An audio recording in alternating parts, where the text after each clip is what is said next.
নমস্কাৰ ছাত্ৰ ছাত্ৰীসকল, তো আমি তোমালোকক অসমীয়া সাহিত্য সৈনিকৰ নতুন কিতাপৰ ক্লাছ 10 অধ্যায় 1 বৰগীত মাধৱদেৱৰ বহুত ইম্পৰ্টেণ্ট চেপ্টাৰ হয়। ঠিক আছে, তোমালোকক সকলো প্ৰশ্ন উত্তৰ কৰাই দিম আৰু এইটো ফাৰ্ষ্ট ইউনিট টেষ্টৰ বাবে বহুত ইম্পৰ্টেণ্ট চেপ্টাৰ হয়। তো পৰীক্ষালৈ যিবিলাক কুৱেশ্যন কৰাম খাটাং আহিবই। ঠিক আছে, 99% তোমালোকে কমন পাবা। তো আহা ভিডিঅ'টো ষ্টাৰ্ট কৰোঁ। সৰ্বপ্ৰথম তোমালোকে শৰ্ট কুৱেশ্যনবিলাক কৰাই দিওঁ। তো ঠিক আছে, ইম্পৰ্টেণ্ট কুৱেশ্যন আছে। তো এক নম্বৰৰ কুৱেশ্যনবিলাক আছে, মোহ পাহ মানে কি? ঠিক আছে, মোহ পাহ মানে কি? তো হ'ব, মোহ পাহ মানে হ'ল মায়াৰ বন্ধন। ঠিক আছে, তাৰপিছত মাধৱদেৱৰ জন্মস্থান ক'ত? এইটো ভেৰি ইম্পৰ্টেণ্ট কুৱেশ্যন হয়। তো আহে, তো মাধৱদেৱৰ জন্মস্থান হৈছে লখিমপুৰ জিলাৰ নাৰায়ণপুৰৰ লেটেকু পুখুৰী। তাৰপিছত আছে মাধৱদেৱ ৰচনা কৰা বৰগীতৰ সংখ্যা কিমান? মাধৱদেৱে ৰচনা কৰা বৰগীতৰ সংখ্যা হৈছে 119টা। ঠিক আছে, চোৰ মানে কি? চোৰ শব্দৰ অৰ্থটো কি? তো চোৰ শব্দটোৰ অৰ্থ হৈছে ছিঙি দিয়া। ঠিক আছে, ছিঙি যোৱা এটা বস্তু, তাৰ অৰ্থ হৈছে চোৰ। তাৰপিছত আছে মাধৱদেৱে বিৰচিত কাব্যখনৰ নাম কি? এইটো বহুত ইম্পৰ্টেণ্ট হয়। তো ৰাজশয় কাব্য, এইটো হ'ল কাব্যটোৰ নাম। মাধৱদেৱৰ কোনজন গুৰুৰ প্ৰিয় শিষ্য আছিল? এইটো সকলোৱে জানে, শংকৰদেৱৰ প্ৰিয় শিষ্য আছিল শ্ৰীমন্ত শংকৰদেৱৰ।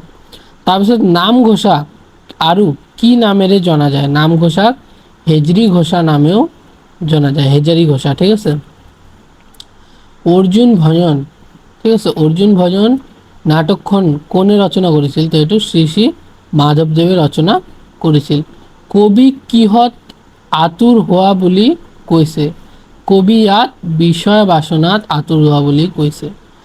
বৰগীতটিত কবিয়ে কাৰ চৰণত শৰণ ল'ব বিচাৰিছে? তো কবিয়ে হৰিৰ চৰণত শৰণ ল'ব বিচাৰিছে। ঠিক আছে, তাৰপিছত চোৱা, সনক সনন্দ যোগী যাহাকু ধ্যায়, এইটো সনক সনন্দ আদি যোগীসকলে কাক ধ্যান কৰে? তো এইটো হৰিক ধ্যান কৰে, হৰিক ধ্যান কৰে। ঠিক আছে, বান্ধৱ বুলি কবিয়ে কাক সম্বোধন কৰিছে? তো বান্ধৱ বুলি হৰিকে সম্বোধন কৰিছে।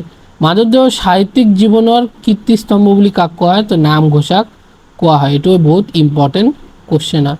এতিয়া শব্দাৰ্থলৈ মই এভৰিথিং কৰাই দিম এই ভিডিঅ'ত। শব্দাৰ্থ বহুত তোমালোকে ইম্পৰ্টেণ্ট হয়।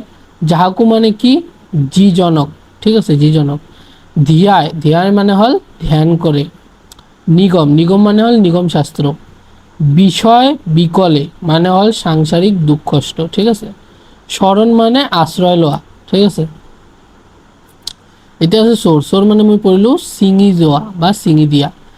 মোহ পাশ মানে মায়াৰ ৰন্ধন। ঠিক আছে, এতিয়া আহোঁ 2 মাৰ্কৰ প্ৰশ্নবিলাকত। এইটো শৰ্ট কুৱেশ্যন হয়। ঠিক আছে, মাধৱদেৱৰ পিতৃ মাতৃৰ নাম কি আছিল? এইটো বহুত ইম্পৰ্টেণ্ট কুৱেশ্যন হয়। ঠিক আছে, মাধৱদেৱৰ পিতৃৰ নাম আছিল গোবিন্দগিৰি ভূঞা আৰু মাতৃৰ নাম আছিল মনোৰমা, মনোৰমা দেৱী। ঠিক আছে, তাৰপিছত মাধৱদেৱে ক'ত ক'ত ধৰ্ম প্ৰচাৰ কৰিছিল? তো মাধৱদেৱে বাৰাদি, গণককুছি, সুন্দৰী দিয়া আৰু ভেলানডাঙাত ধৰ্ম প্ৰচাৰ কৰিছিল। ঠিক আছে, মাধৱদেৱে ৰচনা কৰা দুখন নাটকৰ নাম, এইটো ইম্পৰ্টেণ্ট হয়। তো নাটকৰ নাম দুটা হ'ল, এটা হ'ল অৰ্জুন ভজন আৰু এটা হ'ল দধিমথন। ঠিক আছে, মাধৱদেৱে ৰচনা কৰা তত্ত্বমূলক ৰচনাসমূহ, এইটো ইম্পৰ্টেণ্ট। তো তত্ত্বমূলক ৰচনাসমূহ এটা হ'ল জন্ম ৰহস্য, এটা হ'ল ভক্তি ৰত্নাৱলী, একটা হ'ল নাম মালিকা। ঠিক আছে, তাৰপিছত আছে বৰগীতৰ 2-3টা প্ৰধান বৈশিষ্ট্য উল্লেখ কৰা, এইটো বহুত ইম্পৰ্টেণ্ট হয়। তো এটা বৈশিষ্ট্য হ'ল শংকৰদেৱৰ আৰু মাধৱদেৱৰ দ্বাৰা ৰচিত গীতসমূহেই হ'ল বৰগীত। 2 নম্বৰ হ'ল বৰগীতৰ ভাষা ব্ৰজাৱলী, এইটো তোমালোকে মনত ৰাখিবা, এইটো লিও কুৱেশ্যন আছে, কি ভাষাত থাকে? তো এইটো ব্ৰজাৱলী। বৰগীতসমূহ 3 নম্বৰ হ'ল শাস্ত্ৰীয় ৰাগ তালযুক্ত। ঠিক আছে, এইটো তোমালোকে মনত ৰাখিবা, এইটো লৈও কুৱেশ্যন আহে।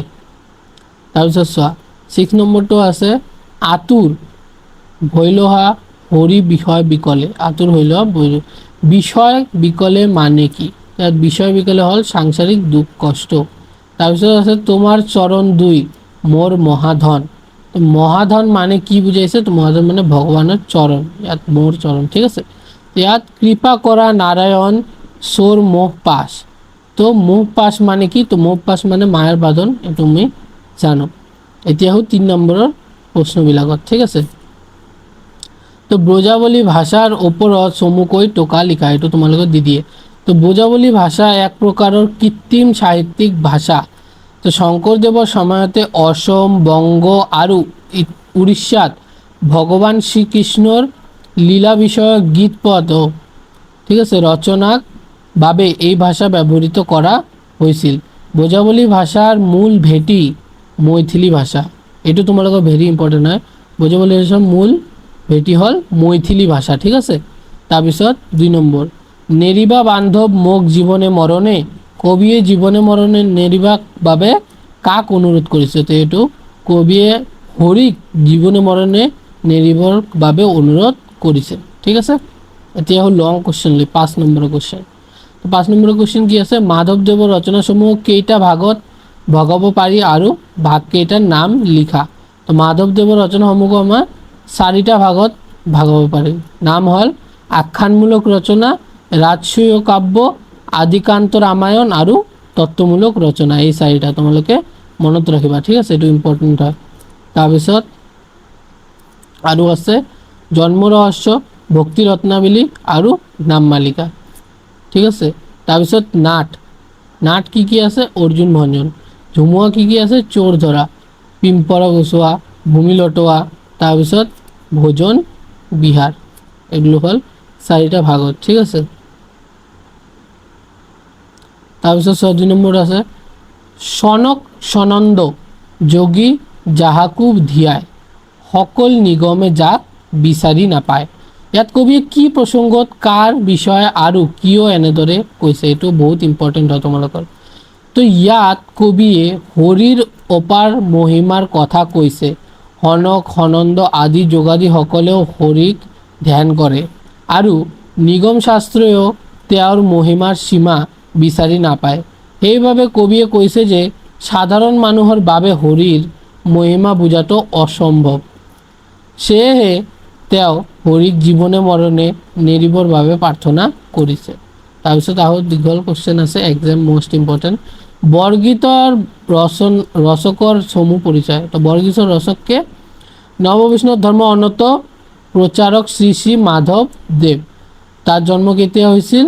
1489 চনত লখিমপুৰ জিলাৰ নাৰায়ণপুৰত লেটেকু পুখুৰীত জন্ম হৈছিল। তেওঁৰ পিতৃৰ নাম কি আছিল? গোবিন্দগিৰি ভূঞা আৰু মাতৃৰ নাম মনোৰমা দেৱী, আৰু তেওঁ শংকৰদেৱৰ প্ৰিয় শিষ্য আছিল। তোমালোকে শৰ্ট কুৱেশ্যন তেনেহ'লে লংটো বনাই লিখিব পাৰিবা। ধৰ্ম প্ৰচাৰৰ লগতে সাহিত্য সংস্কৃতিৰ ক্ষেত্ৰতো তেওঁৰ বিশেষ অৱদান আছে।